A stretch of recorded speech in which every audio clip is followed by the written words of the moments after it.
Hello everybody and welcome to LMM. And it is strange times that we're living with, and we know that a lot of people aren't exactly having the best of times at the moment. So if you need a bit of a distraction, remember we've got plenty of social media. We've got Instagram where there are hints of upcoming videos. There's Facebook. We have the Discord server where you can chat to lots of like-minded people and discuss trains, planes, cars, all those lovely things, and chat to us, the LMM team. And remember, if you do really enjoy the channel and you want to help us out, we have a Patreon as well. So in the UK, we're still under lockdown, which means that we haven't been able to get to the shed, which does rather hamper what we can do with our vehicles. But the restrictions have recently been relaxed slightly, which means that I can do this. Yes!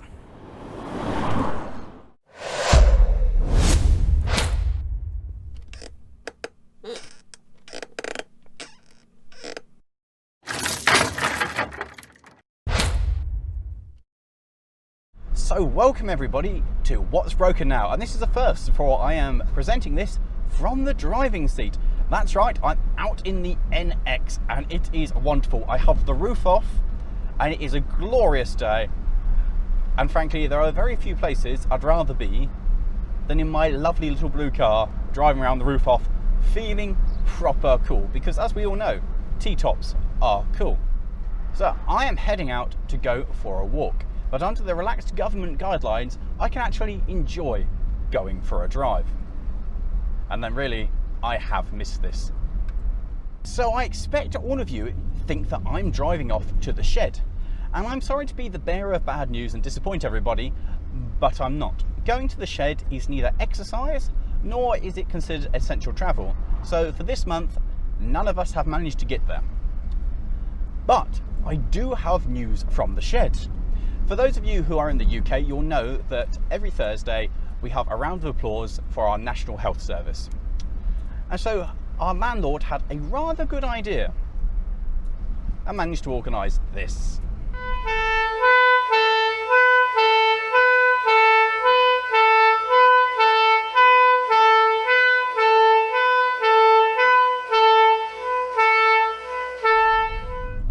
Seeing my truck makes me remember just how much I miss it and how much I miss being in the shed. It really has been quite strange for the LMM team to not be able to get together and socialise for so long, because every week we're together working and then to suddenly not see each other, it's been really strange. So hopefully as things improve and this horrible thing goes away, hopefully we'll be able to get back up to the shed, but at the moment we have no idea when that's going to be.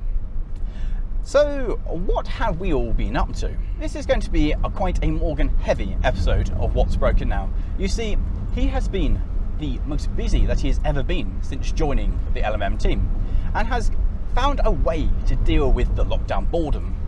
You see, Morgan has bought himself a new toy. Welcome to another LMM video. Before lockdown, I bought a motorbike. There's two reasons I bought a motorbike.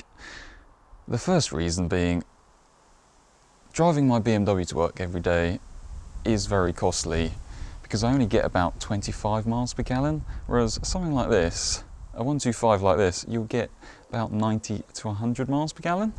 So I'll save a lot of money just doing that. And the second reason is I want to get into motorbikes and all things motorbike related. So I can save money while having fun driving to work. So I figured it was a no-brainer.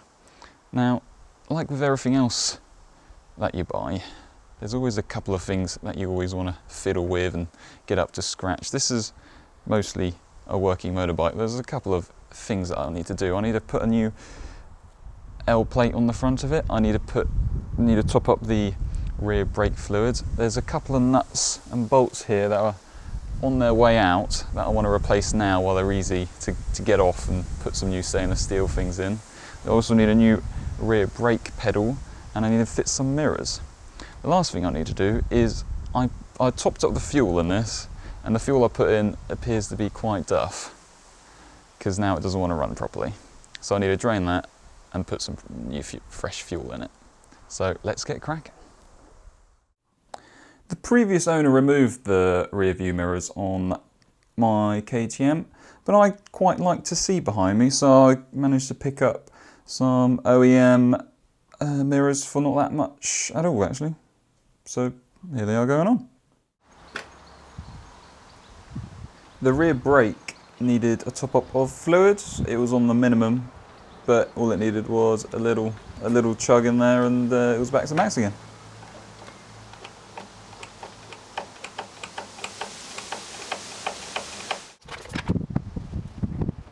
The front L plate, I really ballsed this one up. I'm not happy with what I did. Luckily I got 2 in the pack, so I'll go over it with a hairdryer to try and fix all the creases.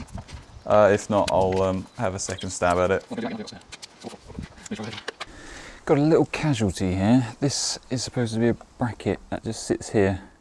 I mean, it's just cosmetic, it makes the bike look a little bit better. But unfortunately, that's come off there, and there's not much material to glue that back together.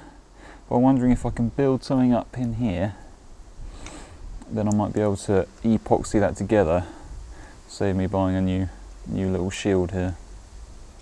And this is being bent, so let's pull that back out.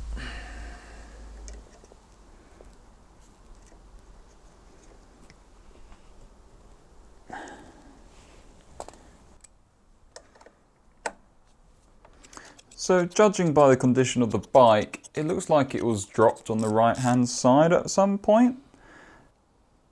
And the previous owner looks like they fixed most of the problems, but they bodged the rear brake pedal. And I don't think you should bodge anything to do with your brakes, so I'm getting a proper OEM spec KTM rear brake pedal.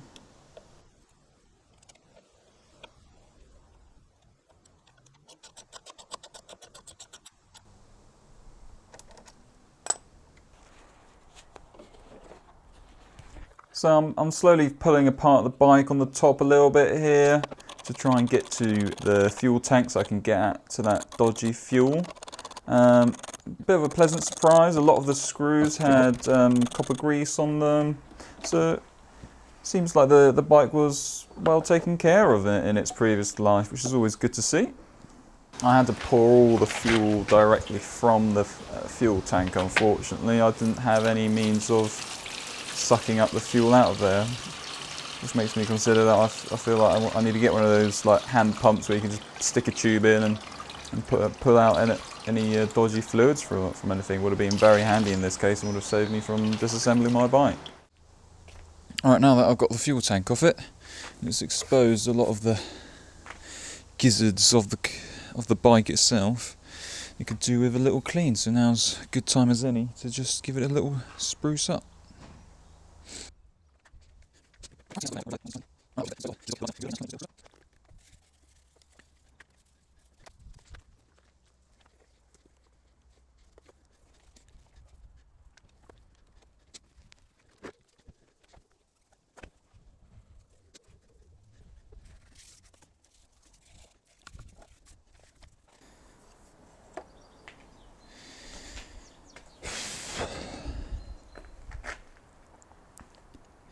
That'll do for now.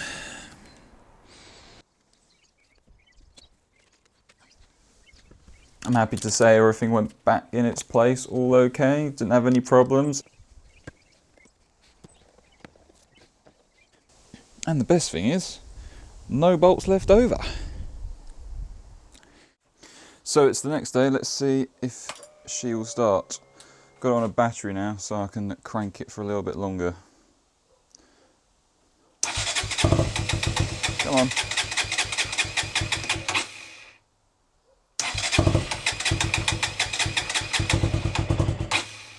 Come on.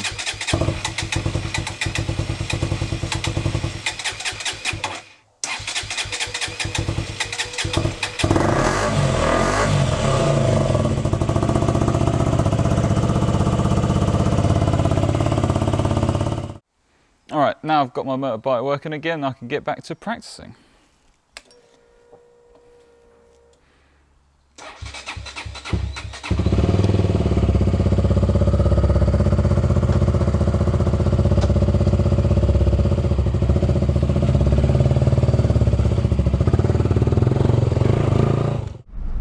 And as well as playing with his brand new toy, he's also had a couple of little things to do on his BMW.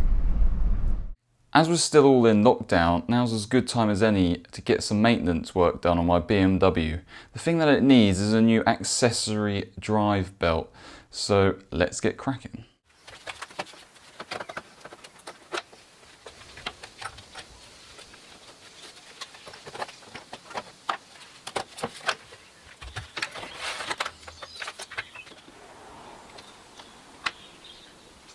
This is the good belt that was replaced recently. That's the old belt. Very cracked, I'm afraid.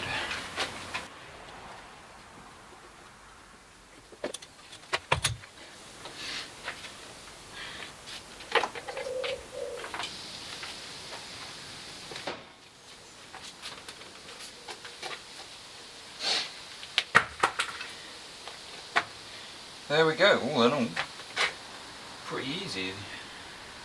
The only thing I got a bit lost in was finding that idler tensioner. And finally, with the lockdown restrictions being relaxed slightly, we managed to organise to get his Fiat, delivered back to his driveway at home so he could work on it and hope to give it some glimmer of hope to be able to make lemons later in the year. Because at the moment, well, doesn't look too good. So onto the Fiat, and I've decided I need to remove the engine and gearbox together so I can get better access to the engine bay, because I'm considering painting the engine bay, having a look at a little bodge or one of the suspension supports, just to tidy that up, and yeah, get good access to the engine, because all the gaskets need to be replaced on the engine, so I'll be servicing the engine through and through. So the best way to do that is actually to remove the engine and gearbox, because I will need a new gearbox as well. As you can imagine, there's lots to be removed from the engine bay before I can drop the engine. So yeah, that's what I'm doing here. The clutch, I think it's the slave cylinder or master cylinder, whatever you want to call it. Something to do with the clutch. Needs to be taken off, replaced completely. This one's completely knackered. Can't use the bleed valve or anything like that. It's just absolutely rusted, stuck shut.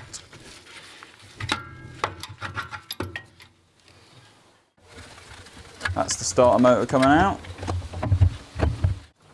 Here I break the speed sensor for the gearbox. I think it's either the speed sensor or it's the reversing light sensor for, from the gearbox. I just basically snap it off. And then later find out that there was a plug further down the lead that I could have just pulled out. But never mind, I'm getting a new gearbox anyway, so it doesn't really matter. This is the gearbox linkage from the shifter in the cabin.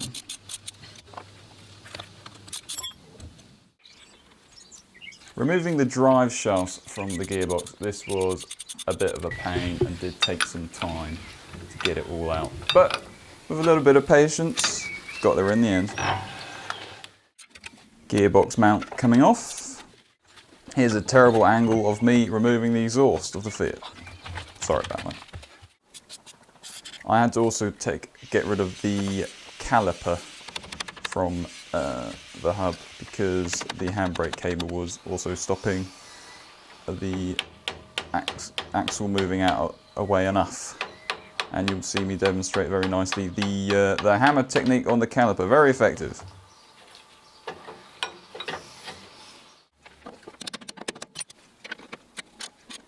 Here I'm removing one of the last supports for the engine. There's a main beam that goes from the middle to the back of the car. It goes directly under the engine and gearbox, so that needs to come out. Also, this car has a top mount for the engine that obviously needs to come out as well.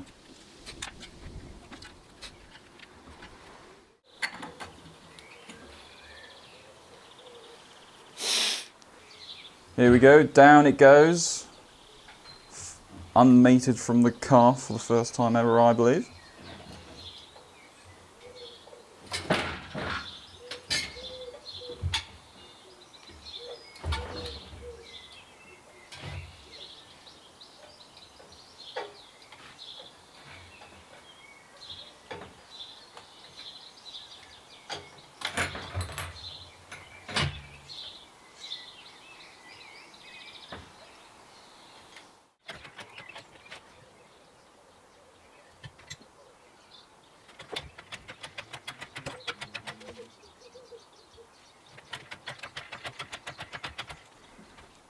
Yeah, here's stuff things really start to get a little bit sketchy.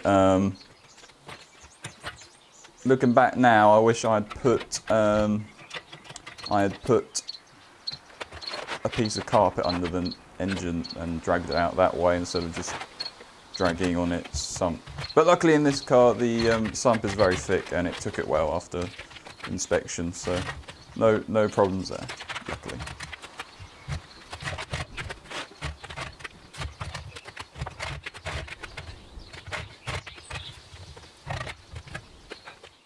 Alright, now it's time to remove or unmate the gearbox, the useless gearbox from the engine.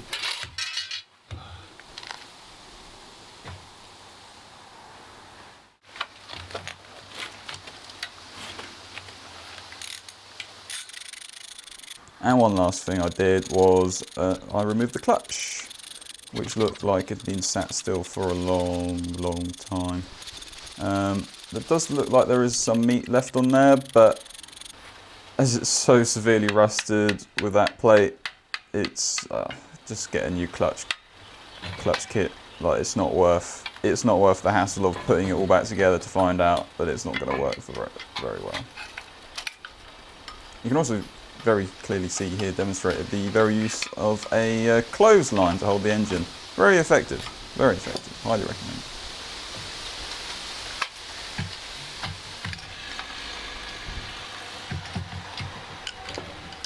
That about does it for this What's Broken Now on the Fiat.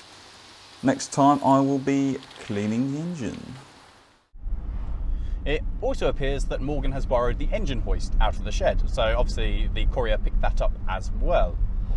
So talking of new purchases, Trev has also visited the world of online shopping and has got himself a new toy, although it is something very different. Hello everybody, and welcome to another day of Trev in isolation, and you join me today in my garage, and we're going to be looking at cleaning up, the Micra, we won't talk about that, the Micra, as ever since I bought it, it's had a bit of a smell, a smelly smell that smells, and so it does just need a general clean anyway. I hate cleaning cars, but I don't mind cleaning the interior. So to help me with cleaning the interior, I have bought a new toy. Now normally, I would be using my trusty friend, let me bring it down here. That says Titan, not Nat it. Titan, and Titan is a great hoover from Screwfix, so much that we bought two of them, and one of them lives in the shed, and the other one has consumed more of Red Roof than I think any other member of the LMM team. So normally I would just hit it with a vac and then wipe down some surfaces and kind of go, I can't be bothered, I'm going to go back to playing games on my PC because I'm a lazy person. But there is something I have seen over the years used by various other car YouTubers, something that I really want. And I'm now going to show you what it is, and we're going to have a look to see if it can get rid of that smelly smell that smells. And so the grand reveal is, ta-da! Yes, it's a fancy vacuum cleaner.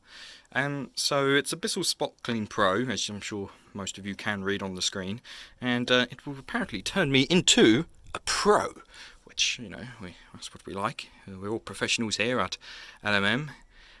But pretty much what it is if any of you have ever used in the UK rug doctors that you get from any supermarket, or you know, similar sort of like carpet upholstery cleaners to get out stains and things from your rugs and your carpets. It's one of those, but small. But the thing is it's small enough that it can be used in cars, certainly smelly cars, and it can clear out a lot of dirt that you would just have never thought you might be able to get rid of. So, you know, not being able to go out, I've pretty much spent my LMM travelling money on this. So, fingers crossed, it will get rid of the smelly smell, and we will get to, you know, cleaning things up, and I'll probably end up cleaning everyone else's car at this rate. So here's a quick interior tour of the Micra as it started. As you can see, it's quite dirty already. This is just how it gets with normal everyday use. It is my daily driver, and this is probably about 2 to 3 months worth of build up, but it's never been properly cleaned, so we're going to try and fix that. So I actually took the front seat out here. That's mainly for filming and also to make cleaning easier. You don't have to do that. As you can see, this being the front driver's seat is really bad, and this is how almost all of the seats in the Micra look, and it's probably the reason why the smell exists. So to begin with, I'm cleaning down the surfaces, the plastic hard surfaces, with some Valet Pro interior cleaner and a microfiber cloth. Might as well just do everything while you can, so this just sort of makes it nice and clean. I then follow this up with the Bissell. So the action is to squirt the solution on using the trigger on the handle, and then rub over the areas that you've just now soaked with the end of the brush, and it all sucks up all of the dirt. Now the end of the nozzle is actually clear, and this allows you to see the colour of the water that you're sucking up. In my experience, if it looks like coffee creamer, you've still got a way to go, but if it starts becoming sort of just normal white, then normally there's nothing more that you can get rid of. I was really happy with this actually. I got rid of some really nasty stains quite well. The only stain I couldn't get rid of is on the passenger seat. There's what looks to be dried chewing gum. It just won't get rid of that. I'm not sure what I'm going to do to get rid of that. If you have any ideas, let me know. But yeah, it got up a lot of the dog hair that's stuck here on the back seat, and actually filled the tank. And it's actually the back seat that has the worst stench, as I found when I removed the back seat once, and was hit in the face with the odour of a very smelly dog. So the process all in, it doesn't take too long, and it definitely makes it a lot easier than if you were to just use your hands, a scrubbing brush, and a normal vacuum cleaner that can support a wet vac. This just makes it all in one. And yeah, so this is what you end up with. This is my dirty water tank after doing that, and as you can see, it's absolutely black. So I'm glad to say that this did remove the smell, and yeah.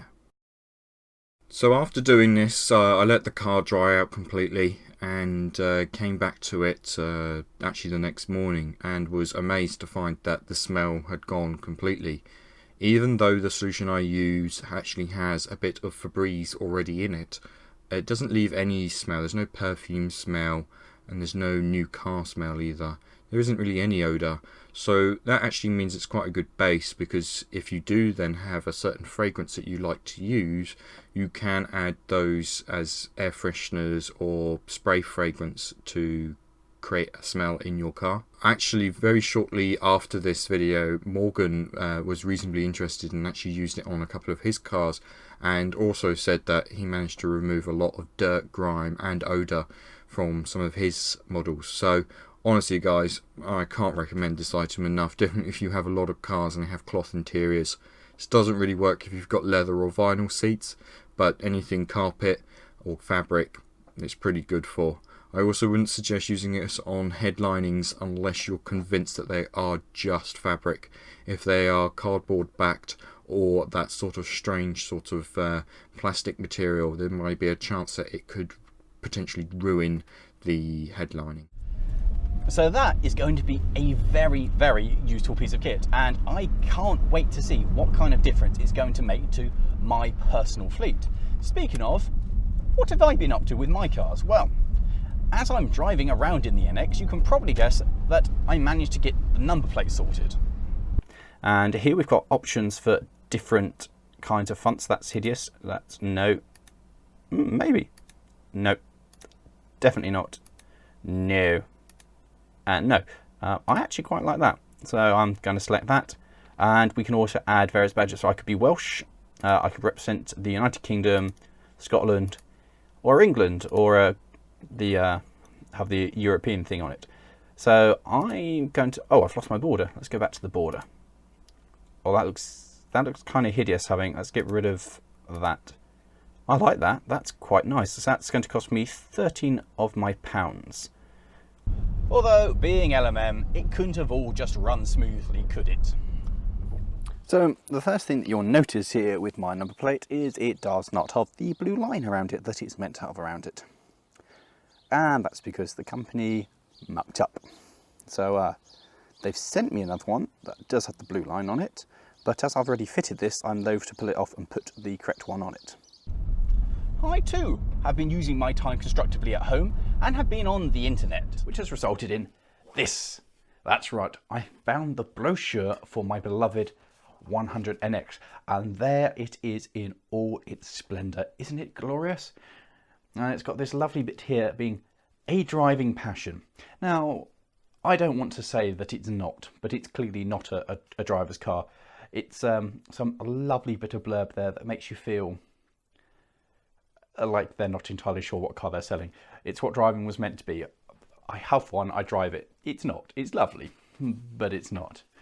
And then apparently, if you can buy a 100NX, you have the money left over because you bought such a cheap car to buy yourself a luxury power yacht or power cruiser, whatever they are, with more wonderful things like other distinguishing features are the recessed headlights, new body-coloured side panels.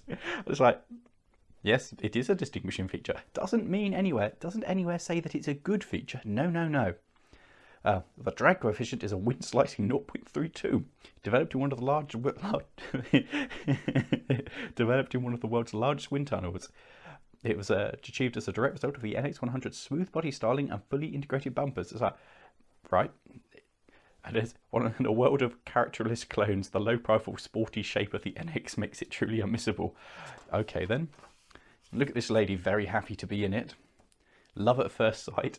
This is just a wonderful bit of blurb. It's just, I mean, they really, and it looks wonderful. Well, I know most of the LMM team disagree with that, and even I'm a little bit, well, yes, not entirely sure, but okay, it's fine.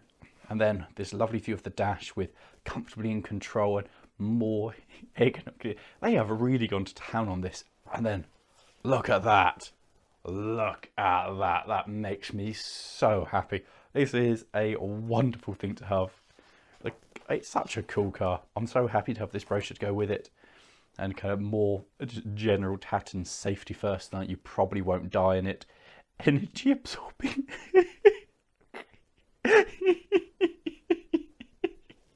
Oh, even in the press photos, it still looks stupid. Oh, bless its little heart. Oh, just responsive yet responsible. Features: has either a manual or auto gearbox, a radio. Oh, it's so good. Folding passenger seat. Yes, that is useful. And then some specifications about the car. I mean, it is a wonderful thing to have to go with the car, just kind of for the history of it. And it's a really entertaining little read. I love it very much. So thanks for Trev for kind of putting the idea into my head, and thanks to eBay for making it happen. When I was removing my speakers last week, I noticed that somehow I've managed to stain my door handle. Now I think it's one of my camera grips that I've used on a steam engine that's picked up some grease or oil or soot or something, and it looks rather nasty. So I thought it would be a good opportunity to try a new product and see if I could restore my door handle back to its former glory. So here we have the aforementioned stain, which clearly is made by the camera grip. You got the mark there and the mark here. And here I have a can of Turtle Wax New Improved Formula Interior 1 Multi-Purpose Cleaner and Stain Remover, which has triple action, a fresh scent, and a powerful foam. Now the instructions on this say that we spray it on and then give it a rub. So let's see what happens, I guess. Give it a try. Oh, wow.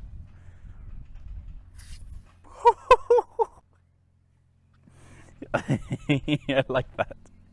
That's gone foamy. Right, so work foaming into surface using brush and leave for 5 minutes to loosen it. Right, so work foam into, well, all I've done is seem to have lost the foam.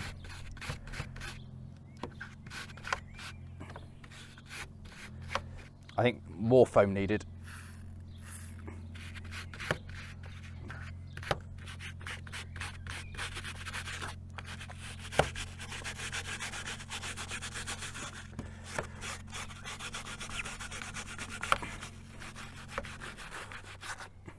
Well, admittedly, that has made things look slightly better.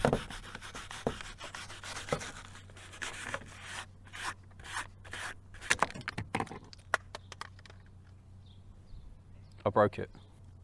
Leave for 5 minutes. For you, it has been just a moment. For me, 5 whole minutes has gone by. Enough time for me to go get a damp rag to now wipe. Wow. No. That's incredible. That is absolutely...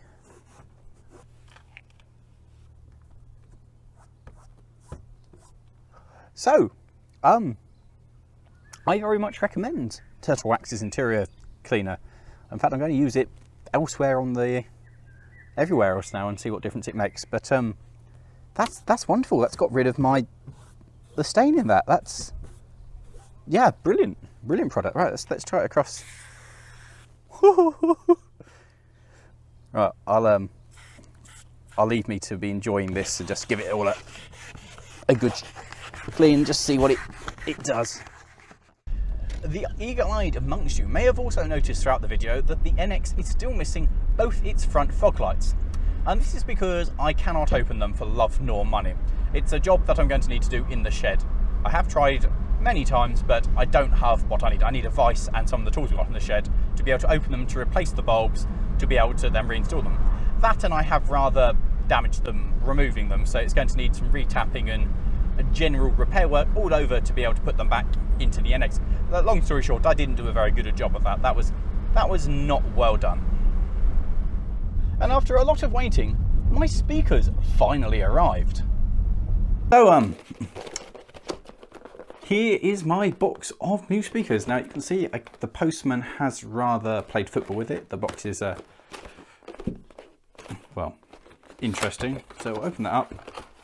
So, and pull this out. Okay, that's kind of a cool box. And we separate it like that, I guess. So these are my brand new speakers, which have some interesting, interesting connectors here to go into the I wonder if those plugs aren't going to happen to fit the existing plugs I've got, are they? There's no chance. These look notably better than the ones that I had before. So big thanks to Trev for sourcing them, finding them for me. And soon, yes, soon there'll be music in the NX. So I've taken the liberty of taking the door to pieces again, so you don't have to watch it a second time round. And I've also here, removed the clip from the old speaker, because obviously the clip here is not the same as the clip there. That doesn't go together. So my plan is, I've pulled the two contacts off the back, is to resolder this and that onto the two contacts on the plug on the back of the speaker. My next issue is this. So the speakers themselves are too small for the holes. Thinking about it, I really should have ordered the bigger size, but they will just about fit into the housing here. Although just about, you see, they're kind of held by the outside. So I've got my trusty Games Workshop razor saw here. And I'm just going to cut out a chunk here and a chunk out there so it sits flush. Now the razor saw is one of Games Workshop's tools that I bought in the past, which I actually think is actually quite good. A lot of their other tools are not so good, but considering I haven't played Warhammer for many years and this is still going, I remain impressed. Oh, and look at that. I've actually done what I need to do there.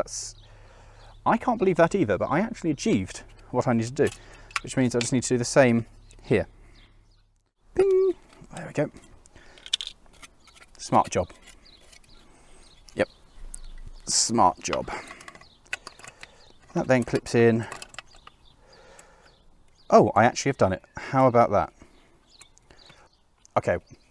Admittedly, not my finest work, but it does do the trick. And now this will go back onto there like so. Good job, Lawrie. I didn't put the epoxy. Right, we need to go put the plug on it. Right, let's go do that. So now I'm indoors. I've got my trusty old soldering iron that was my nan's. And the plan is just to try and melt the solder on this wire here. And explain to it that it wants to join up with the side here. So, like that. Perfect. So with that done, I've just got to now hold this round and try and do the other side.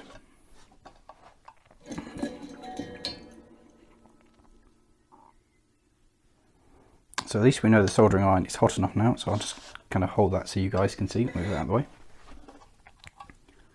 So we'll just touch that onto there. There. Get that nice and hot again. Just hold a piece of solder in here to try and... Now, I used to solder a lot of stuff when I was doing model railway stuff a lot of the time. And I'll be honest, I haven't soldered anything for many years now, so this is quite a nice memory to revisit how to do these things. Like that. Success. So, here is my completed speaker. And because I've been clever and put this clip on the back of it, I can now plug that in, he says. Like so. Go on, in you go. And now push that to there and put some of these bolts, screw things back in to hold it in. So that's one, hold it loose, two into there. And then 3 is one that's totally the wrong screw because I seem to have lost one. So that's going to go into that hole there. Oh, it does fit. So I'll do that one up first. My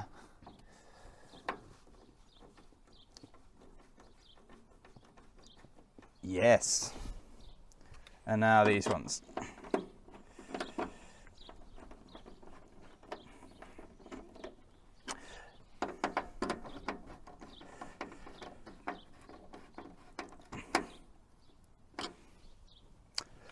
Perfection. New speaker successfully installed. So all I need to do now is to reassemble this door, disassemble the other door and repeat all of this faff here. So I'm going to spare you from watching that and we'll just cut back to the next shot where hopefully something will happen. And after a successful installation, I can now do this. Well, I can't because of YouTube copyright, but Matt's going to dub in some appropriate music over the top of this. Yes, we have an old bananas. We have an old bananas today. Got a string of beans and onions, cabbages and scallions, and all kinds of fruit and Speaking of Matt, he's been working on a brand new top secret project, which will be revealed to all of you lovely people in the not too distant future. So I've been overnighting parts from abroad, but amazingly for me, not from Japan. Just what have we got in here? Oh, shiny and chrome. Well, at least it's significantly better than the old one. Well, those came off.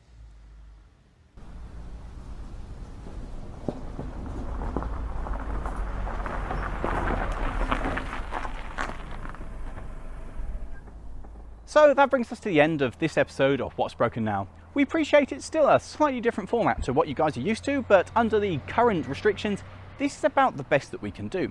We do hope as things continue to improve and the restrictions get lifted that we'll be able to return to the shed and bring you your regular What's Broken Now content.